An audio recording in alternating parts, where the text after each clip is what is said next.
Hi, everybody, and thanks for joining our weekly podcast. I'm Robin Lewis, founder and CEO of the Robin Report, which, by the way, is much more than just a daily report. It really is a knowledge platform, if you will, from which we communicate thought leadership on various strategic topics. Yes, through the reports, the daily reports, but also these podcasts. And we do webinars and potentially live events in the future. And along with our chief strategist, Shelley Kohan, who, by the way, is also a professor at FIT and Syracuse University, we welcome you to our conversation on the topic of unified commerce, what it is, the challenges around it, and how the reemergence of catalogs and new channels of commerce are adding to the mix. And today we are really excited to have a very seasoned expert with us from Columbus Consulting, Senior Retail Advisor, Laura Barrett. Laura, you recently joined Columbus, and I believe they are very fortunate to. Previously, you operated in a dual role at Soft Surroundings as CEO, COO, and prior to that, you have tons of apparel experience. So warm welcome, Laura. And before we dive into our topic, and it is a super one that I found very interesting, can you tell us a little about yourself and what you are doing at Columbus Consulting? Well, thank you very much, Robin and Shelley. It's great to be with you. I appreciate the opportunity. It's a topic very close to my heart. So I've been in the business for longer than I want to talk about. That'll age me, but the last 30 plus years I've been mostly with Soft Surroundings since the beginning. I was fortunate enough to start with that company as it was born. Prior to that, I'd been with Home Decorators Collection and some other women's catalogs. I have a lot of catalog experience. That's pretty much primarily what I've done almost all my life with, we started out in retail, obviously in stores and brick and mortar. And I even worked for Liz Claiborne Men's back in the day when that company actually started. So I've a little bit of wholesale, a lot of catalog. And the purpose for going to Columbus is I've used Columbus in the past in my career and found them to be extremely knowledgeable. And so I feel like I can bring Columbus a lot of experience from what I've gone through, the good and the bad, and the learnings, and just an opportunity to meet more retailers and get out there and help people navigate this world that we live in that's definitely become a lot more challenging in the last couple of years. Say that for sure. Yeah. Absolutely. I think my favorite thing about you, Laura, is something you and I both share in common. That is an absolute love for the customer. And, Absolutely. Our listeners, they really understand what it means to literally have the customer at the center of the equation. And I have to say, you have a very impressive background. The work that you accomplished at Soft Surroundings is really amazing. And for our listeners who may not know the company, which I'm sure everyone knows the company, but just in case, it's really the epitome of a direct mail business. But you also worked at Liz Claiborne, which you mentioned. And I know we kind of said you are an expert in women's apparel, but I believe you helped launch the Liz Claiborne men's division, correct? I did, and I think that was kind of a fluke. I grew up in women's, sold in men's, when I was a kid, did some men's selling, but I had a great opportunity to learn from one of the best who I had an interview with him and I was terrified, and I sat down and he asked me how come I wanted to work for him. And I said, because I think I can sell. I think I'm great at it. And he said, all right, sell me this yellow number 2 pencil. And I will never forget selling Was him that Paul? Wait, Laura, was that Paul Sharon? No, it was Jay Margolis. Oh, Jay, yes. And Jay left such an impression on my life. I thought, wow, I can sell a pencil, and I got the job. So I was the youngest person there, and boy, did I learn a lot and had a great opportunity to meet a lot of great people. Yeah. That's great. Oh my gosh. Well, I have a burning question for you, and I really want to get your view on the new retail terminology. I was never really a big fan of the word omni-channel. And now we're seeing the term unified commerce being used more frequently. And of course, phygital, which by the way, I liked even less than omnichannel. Yeah, I can't spell it, that's why. No one can. Yeah. And by the way, the customer has no clue about any of this jargon. Yeah. So in our new retail landscape, what best defines kind of the future of retail? It's probably a burning question from a lot of people right now on how you look at the business. And I know we're going to get deeper into it, but to me, that whole omni, multi, all the different words that have been thrown around for the last couple of years and longer since we've, embarked on the e-com, and then obviously brick and mortar has been around a long time. I think the most important thing is being multi-channel is one thing, selling your product on a lot of different channels, but really being unified is entirely different. I'm going to jump ahead a little bit, I guess. Soft, you brought up, is such an important part of my life. And it was, the founder of the company was so dedicated to women and their need for having a place to go to shop that she believed customer first. I mean, there was nothing, and in all my career, it's always been customer first, but we are not as dedicated to customer first as we always think we are. So we forget. But unified commerce to me is we structure our business around how we treat the customer. It doesn't matter where she shops, it matters that she does shop. And if she wants to shop in a brick and mortar, and then she wants, because she got her catalog or an email or an Instagram post or any of those things, we ought to embrace it and allow her to do so, and then be consistent on how we approach her. And I think that's really what's important when you think about it. And again, we're going to get deeper into it, but unified to me is managing the customer and being consistent across the channels, not just selling on all the channels.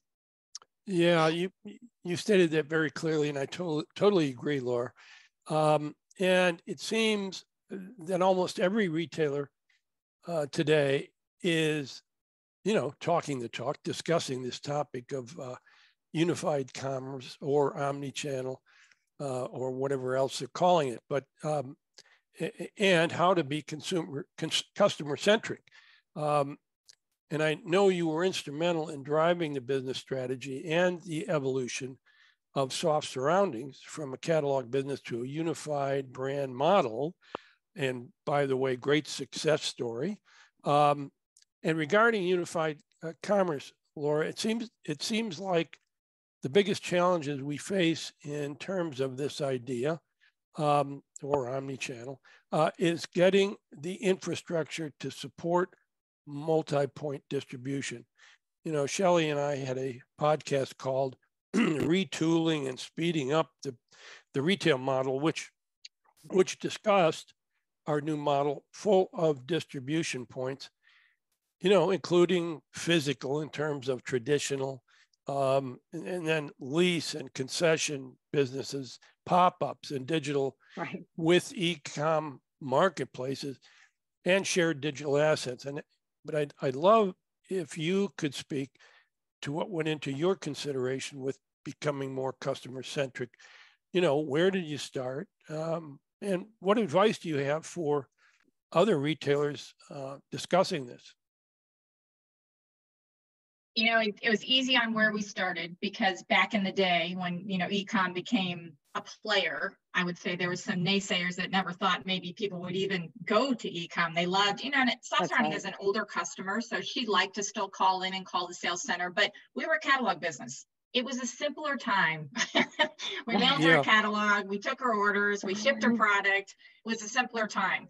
When e-com came along, it still remains somewhat simpler, except there was, a lot of different challenges with the channels and getting your website to be like the catalog and pricing and all kinds of different things. But for me, brick and mortar threw another whole wrench into that, because she took the catalog and she went to brick and mortar, which actually was really what we wanted her to do. We were a brand that, many of the brands I've worked for, but Soft especially, was about the feel, the touch of the fabric, the feel of the product, the ease of the wear, the camaraderie of the customer. So we wanted to be the customer-centric. Check. That was easy from a leadership perspective. There was a no-brainer. The challenge after that was just, oh my gosh, we didn't think of, product selection. Should it be consistent in all channels? We didn't think of unique products. Should we have some in certain places to attract another customer? We didn't think about, I think you just brought up the inventory. How do you allocate your inventory? How do you have the depth? Do you need all the colors? your stores are not big enough. We weren't a Macy's. We couldn't put everything into the store. So, and then not to mention just your return policies, one thing after another continued to, I would not say plague us, but challenge us to really look at, are we truly being customer centric? Because what about that? So I think that's probably what a lot of people face, is really sitting down and they had to look at every single aspect of their business and really look at, are we really talking to the customer in the same way? Or do we want to talk in a different way because it makes more sense for where she's at? So thinking about her and her needs. And then, I would say the last thing I would say about that is COVID caused us to go back to, holy crap, we don't have stores now. We need to change our business. And all of a sudden, everything became business-based because the customer wasn't shopping. And she went back to only e-com. So then it was like a switch back to, how do you grab more wallet share? And so keeping that customer in the forefront, I think, is really important. And I, for one, do it every day of my life. Like Shelley said, it's important to me, but none of us are perfect at it. And I think that's what I would always go back to, the true core. Keep your core right in front of you because it is your brand. Yeah, I definitely think, Laura, that pivot out of 2020 was pretty remarkable for a lot of companies. Yeah. I think one of the biggest challenges with omnichannel or unified commerce really is, how can you measure performance? And I thought it was great. You wrote an article for the Robin Report, which was great, called The Top 3 Challenges with Omnichannel Retail. And you actually discussed KPIs and attribution. So we just can't keep siloing, all the metrics in buckets. It just furthers that, multi-channel model. And it's not really looking at a unified commerce model. So how would you suggest retailers look at this more holistically? This whole idea of performance attribution. I think it gives marketers a real challenge out there today because they have those vehicles. And obviously every marketing dollar we spend is important to make sure we get a return on that investment. You can't just throw good money after bad, but we lived with that challenge of, how do you attribute? So we started as a catalog. We're forever would be a catalog. So that was the core. So we looked at it that if you were in our database as a catalog shopper, or you came on board, Shelley, you came on board 20 years ago and you've been a shopper in catalog all your life, but now you actually shop in brick and mortar, we still attribute your brick and mortar visit to catalog because that's how you started. That's a business decision. So I'd say there's 2 things. You can attribute the customer on how they started and what vehicle has presented to be the most successful for them.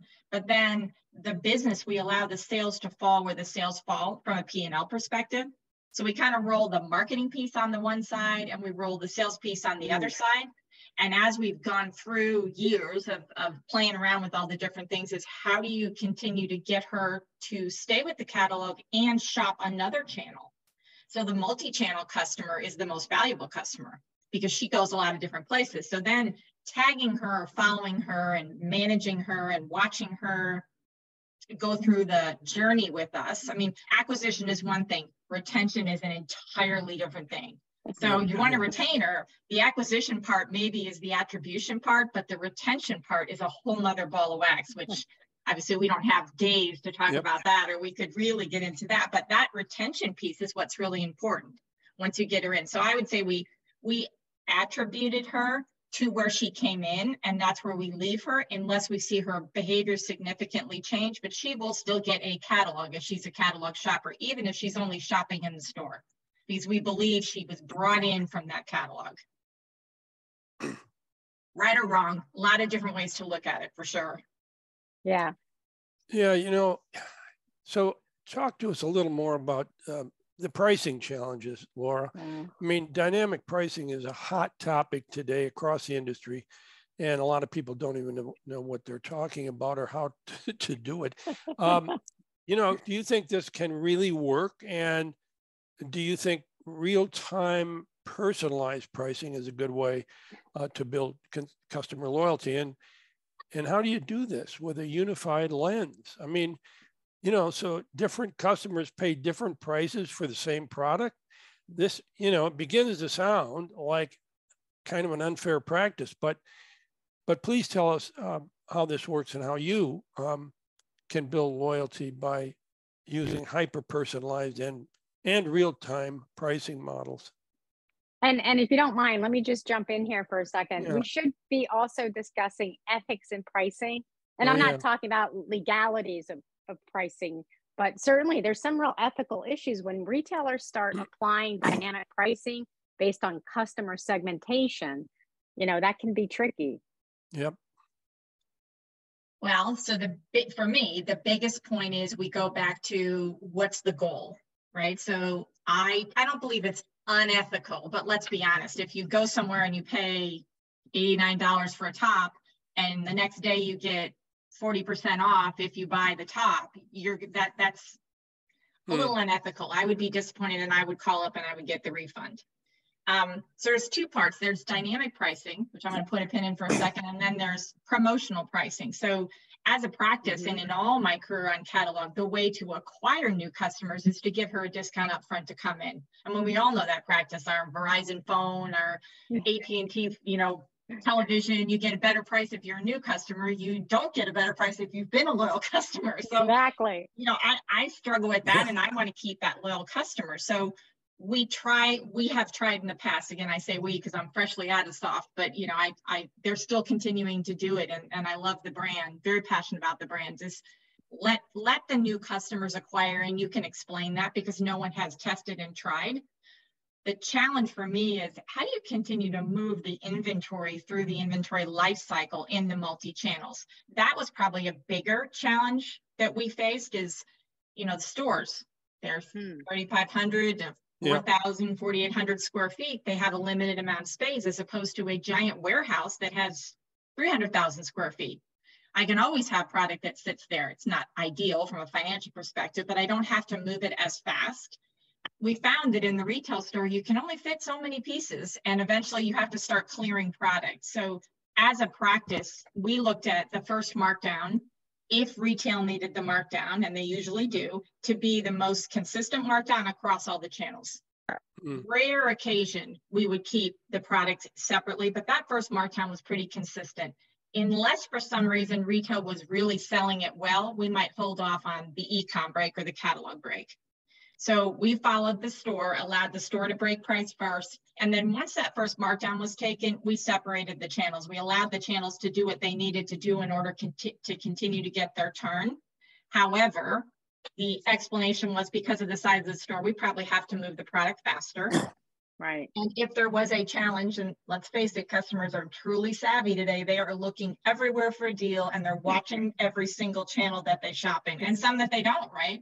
We are at the ready to make a price break or to, allow the store associate to empower them to make a decision if they need to give that customer something at a price. But it is, once again, it goes back to your brand. It goes back to how true you want to be to that brand and how consistent you need to be. And if you're customer centric, I would argue you need to be fairly consistent on your markdowns.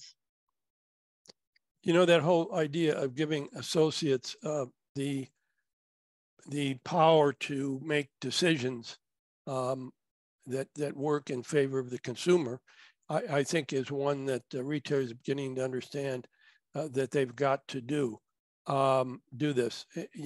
Nordstrom built their reputation, their brand on service, and they have that upside down pyramid, and their associates can make major decisions right on the spot. Anyway, I think digitally enabled brick and mortar and digital commerce are more in a position to embrace dynamic pricing. Certainly print vehicles, I think, create a unique challenge, not just with price and promotional consistency, but with inventory and product allocations, which you had mentioned. That's pretty tough stuff to get an operating plane that is consistent. Anyway. Yeah, and Robin, that was literally our favorite topic in 2022. How inventory holdings. I mean, it was nonstop conversation. Actually, it was probably a nonstop conversation for like 2 years. The optimization of inventory. You're right, Shelley, and it's still still critical. I remember back when I was hired at Saks Fifth Avenue in the early 2000s, one of my primary job functions was fulfillment of e-com from the stores. So my job was making the stores filled the e-com orders. And then Saks created a separate inventory for e-com. And then they went back to stores again. And now, as we all know, they've completely spun off e-com to a whole separate, completely different company. So seriously, the debate really isn't about Saks Fifth Avenue, but really in terms of an omni-channel world, where should the inventory belong? And I'm sure you can argue both cases, you know, separate versus combined inventories, but help us out here with what should be the process to kind of determine the best practice on inventory. Yeah, this is probably, you know, my 3 challenges. This is the hottest button because I started my career after I was a merchant in inventory. So then I was the keeper of the inventory. Yeah. So that was, I remember opening our first soft store and putting all the product in there. And, you know, we were so proud of it. Well, we would sell out of, you know, a dress, and the founder would be like, we need more of those dresses. So we would be stealing the inventory from our single source. We had single source when we started. We take the inventory out and we move it over there, and then it wouldn't sell, so it'd get marked down, but we were back ordered on the catalog side and we couldn't fulfill from the stores. And but you're like, oh my gosh, I can't get it right. And I remember sitting in meetings and so we have been ditch to ditch in my history there, from, you know, one extreme to the other. We recently flipped back to single inventory. And I think probably the biggest point for me is when you look at your inventory, and you know, from a purchasing perspective, you're buying inventory for a catalog channel, expecting a sell-through, you're buying it for e-com, you're buying it for stores, looking across, and then you're rolling and aggregating that buy up, and everything's ticked and tied. In the end of the day, because retail is a presence, and you are selling not every piece, even though you'd love to. And catalog tends to be more of a sell every piece because you don't know what you don't know. It's hidden behind the curtain, so to speak. You can back order, you always have some kind of history. The single inventory piece for me maintains your financial honesty, so to speak, how much you own, what do you have to sell, and it maintains your, it makes the customer a little hungry. If you sell out a product, it's okay to sell out a product. She is going to go to another channel, and or now we empower, once again, back to Robin's point, let the store associate or the phone associate or e-com tell you where that inventory might live. So there's a little button that says, oh, this might be in a store near you. Yes, it is in a store near you. Should we hold that for you? So really empowering and getting your inventory to work on the front end, and letting her know that it exists somewhere. So that's the best case scenario, right? And then returns happen, and then that, you know, goes to whatever. So I think a single source makes more sense in the end. It is harder to manage in some cases because our systems today don't apply themselves to both catalog forecasting and retail forecasting in a perfect world. It's a lot of Excel spreadsheets, a lot of moving inventory around, but no different than watching the customer in her journey. I think watching the inventory in its journey and moving things around appropriately where absolutely needed. Tough job, inventory. Anyway, another topic, Laura, that you're passionate about is catalogs, right? So do you think there is a profitable and meaningful channel in catalogs? Are they seriously coming back? I mean, it seems to me the lag time and lead time is kind of a barrier, right? In today's, you know, kind of speed to market focus, not to mention not how to adapt to new consumers' preferences in real time. So you have so much experience in that area, in that space, direct mail. Maybe you can tell us when it's appropriate and how brands can optimize a catalog strategy. I mean, does product category matter, or a distribution network? In other words, what should retailers and brands be thinking about? Well, also, by the way, I'm just going to add in here, Robin and Laura, here's a surprise. Guess who jumped on the catalog bandwagon a few years ago? Someone who no one really thinks of having a catalog, and that's Amazon. So it now brings out a catalog every holiday with toys, and it's obviously geared towards kids who are not surfing at the internet, albeit those catalogs have QR codes in them. And we also, Laura, if you can just touch upon this. Excuse me, Shelley, how long has Amazon been doing that? I know for 3 years in a row, I've gotten my catalog. I don't know if it was before that. Yeah. So, and it's actually a really nice catalog, but it's all visual. It's absolutely geared towards kids. There's no question about it. And Laura, we would be remiss if we didn't talk about sustainability. I have to bring this up because, these younger consumers are all about saving the earth and cutting down trees to create catalogs, kind of, and direct mail pieces even seems to go against this eco-friendly environment. So, are catalogs making a comeback?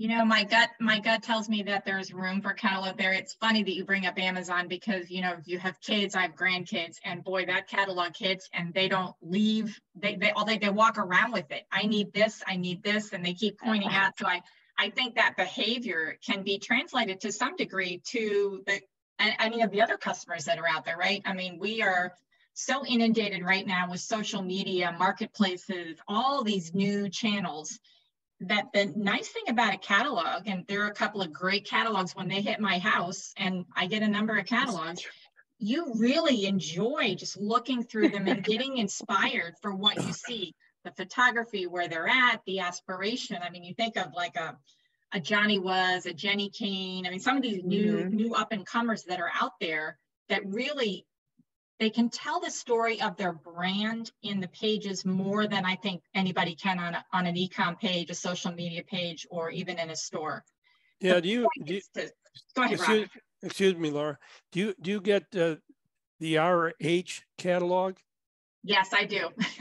That's a phenomenal catalog. That's over the top. That's what I lift my weights with. It's like a coffee table book. It is, and you leave it on your coffee table. But that's what I'm saying. It's a magazine. It's a magazine. I know.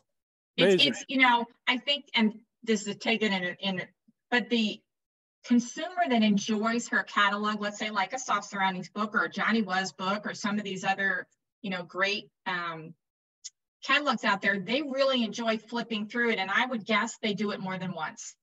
And the reason I know she loves a catalog, I've been to, more store openings for the soft stores. We had 80 stores. I've been to all the stores, but I've been to many of the store openings. She used to line up with the catalog in hand, with the pages noted, came in and she wanted that. And I would always get the customer who wanted that, and I'd have to roam around trying to find the stuff in the store. So I know they work. I think the sustainable piece is a challenge, but I think many people, whether it's a catalog or a fold out or some type of a thing in the mail, seems to be making a comeback as more of a reminder because it's in front of her, as opposed she has to make an action to go online. She's on her phone. She has to get something in order to go and click through it. Where the catalog, to your point, Restoration Hardware, it sits on the coffee table. It's something she can do when she's watching TV, she flips through it. Yeah, incredible. Yeah, wow, that's a lot to really think about. And, managing more than just a website and a store. So you've given us a lot to think about today, for sure.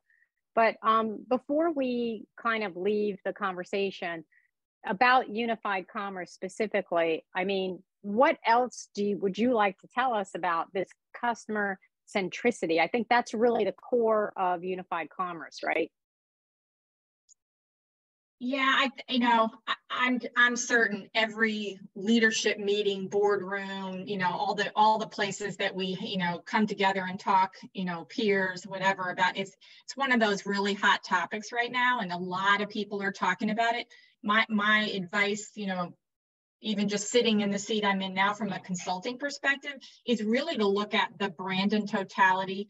Where do you want to be? And then really work on how do you get there? How do you hold true to it? Because we're getting thrown with so many different things at us, but before you know it, I'm sure in our lifetime, we're going to have yet another channel. I mean, there's going to be so many things that come at us. So it's constantly figuring it out. But if you don't have a clear vision and a roadmap and a plan. So I would sit down, here's my brand, here's where I want to be. And then how do you get there? Whether it's within your own leadership team, whether it's outside people, whether it's consultants like Columbus or other consultants out there, take a partner. What goes on in the market? Call your friends. What's happening? How are they dealing with it? I think that the hardest thing going through COVID is we didn't have a roadmap. none of us knew how to go through it. Well, that's true. This kind of thing, being able to get together and talking to your peers and finding out what's worked, what hasn't, how did you do it? I mean, that's all good, right? It's all about driving the customer, and everybody wants some wallet share, but I think that the camaraderie and the conversation is really important, and to lean on a partner, lean on someone who can help. Yeah, that is a major point. And I think we're still going through some of the effects of the pandemic. And of course, we've got economic issues and so forth and so on. And here the world of technology is speeding ahead. And it's really difficult to get your mind around all of it. And, you know, like in your position, to be able to envision strategies that need to be changed or moved. And, you know, and really, I guess we're all learning on the run, you know? So, you know, anyway, but I really want to thank you, Laura, for joining us. I think this was a great topic. And I just, as we wrap up the conversation, I'd like to say, I was kind of touching on it, that in this new tech world, you know, there are so many new concepts that need to be clearly defined as to what it is and how to integrate it into our business models. I mean, take metaverse as an example, because it couldn't be clearly defined, which it never was, then it simply is not. And Zuckerberg is leaving it in record speed, as are all the others that jumped onto it as the hot new tech concept. But what you've done today, Laura, is you've clearly defined unified commerce, which, in my opinion, is the holistic and seamless integration of the entire value chain, serving, you know, the multitude of new consumer demands more efficiently and effectively than ever before. So I think our listeners have really learned a lot from you, and I wish you the best of luck at Columbus, and keep us posted. Can't wait to see your impact. So anyway, in closing, why don't you tell our audience how to find you? I can be found at columbusconsulting.com, and I'm happy to talk to anyone. I love learning, love and really enjoy the conversation. But you know, one of the things we did, and I just want to leave it as a closing comment, just because you have the brand and you have the direction, you do need the people, the process, and then the technology, and they all go hand in hand. And I'm going to bet many people struggle with at least one of those that doesn't coincide with where they're going. So that, you know, help it, again, putting that all together and coming up with people, process, technology, and really then driving your brand in that direction is super important. But this has been tons of fun. And I thank you guys for really inviting me to come on and to talk about it. I love talking about it. It's a great topic, and I'm sure it's one we're going to be talking about for a while. Well, you're terrific. Thanks again.